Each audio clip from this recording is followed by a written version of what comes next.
Starting your own personal Bible journey can be life-changing, and really it should be life-changing. But many people never start because they have no idea where to begin. Picking up a Bible can feel overwhelming and even intimidating to somebody who is brand new to it.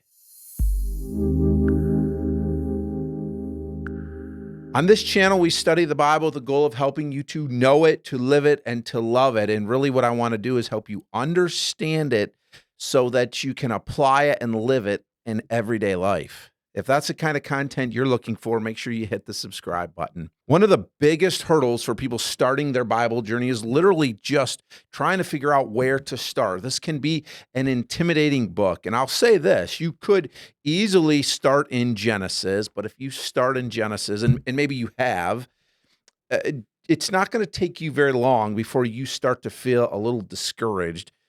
Maybe you start getting a little bored. It's going to fall apart eventually, usually. Now, we're going to talk about it in a little bit, and I will say that you definitely can read this book cover to cover, but that might not be the best way to start for a beginner. Here's what you need to know about the Bible. It isn't like any other book. It contains 66 distinct books written by 40 different authors over the period of about 1,500 years. The unique thing is that if you do read it from cover to cover with all those authors, you're going to get the exact same theme from beginning to end because that's the way God designed it. It is breathed out by God, Scripture tells us, as He reveals Himself to us through this book. But because it's 66 different distinct books, all telling the same story, what that means is we can now start in different places. So you're saying, great, I can pick any book, but still, where do I start? And I'm going to tell you where to start is not like any other book. You need to start right in the middle of the book. And when I say the middle of the book, it's because the Bible is divided into two sections. You have the Old Testament, which tells us about life before Christ, and really it prepares for the coming of Christ as well. That's the most important story of the Old Testament.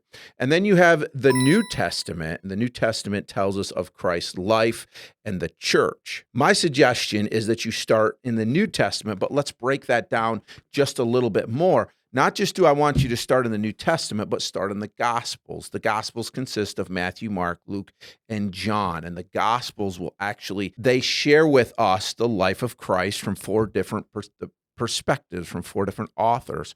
So let's take that even another step farther, as I would encourage you to start in the Gospels. Anywhere is fine. In fact, Matthew is the very first book in the New Testament. Let me encourage you to start in the book of John. Now, don't get this confused with 1st, 2nd, and 3rd John, which is found later on in the New Testament, but this is the Gospel of John, the book of John, or I'll just refer to it as John. So why should we start in John? Well, there's some really unique reasons we should start in John. First of all, John actually starts before creation. If you look at Genesis chapter 1 and verse 1, the very first verse in the Bible, it says, in the beginning, God created the heavens and the earth. So the Bible starts in the beginning with the creation of the world as we know it. However, John says in John 1:1, in the beginning was the Word, and the Word was with God, and the Word was God.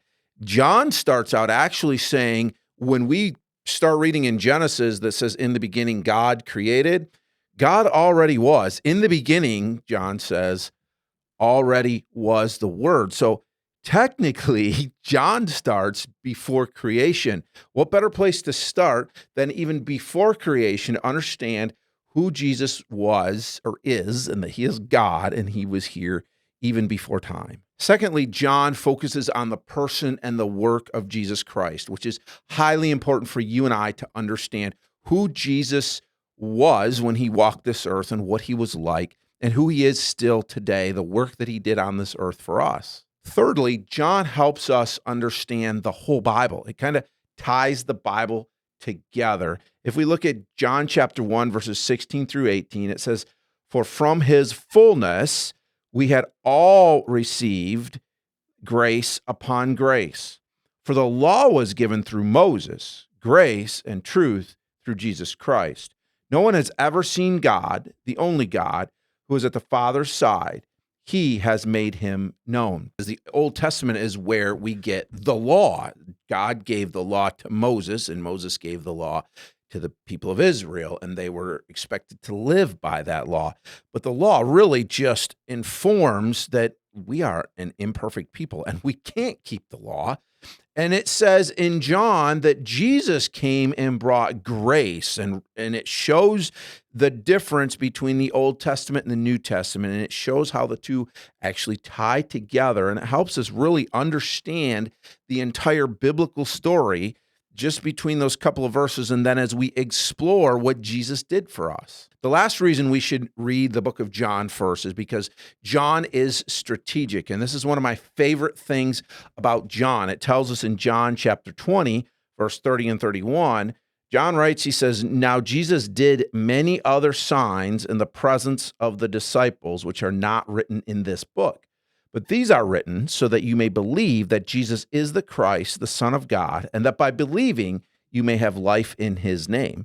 John didn't just write things that happened and miracles just for the fun of it, just so we could read them. He says there's a whole bunch of other things that Jesus did that I'm not going to write about because I'm writing very strategically here so that you can know who Jesus is and you can believe in Jesus. That's the most important thing, is that we understand who Jesus is and that we place our faith and trust in him. Maybe you've clicked on this video because your pastor keeps telling you that you need to read the Bible and have time in the Bible every day, but you have no idea where to start. Well, pick up your Bible and start reading in the book of John.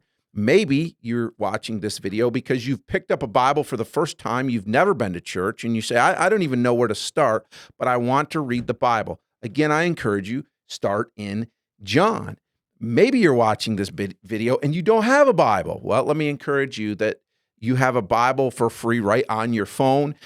There's a link in the description for a Bible. If you don't have your own copy, your own physical copy, go down in the description and you can download your own free app so that you can read and study the Bible on your own. Because John is the place where we should start reading the Bible, quite a while ago, I started doing a series on this channel, studying the book of John verse by verse. And I want to let you know that you can access that playlist and start all the way back at the beginning. And as you're studying the Bible yourself, you can watch that playlist and I will help you study through the book of John.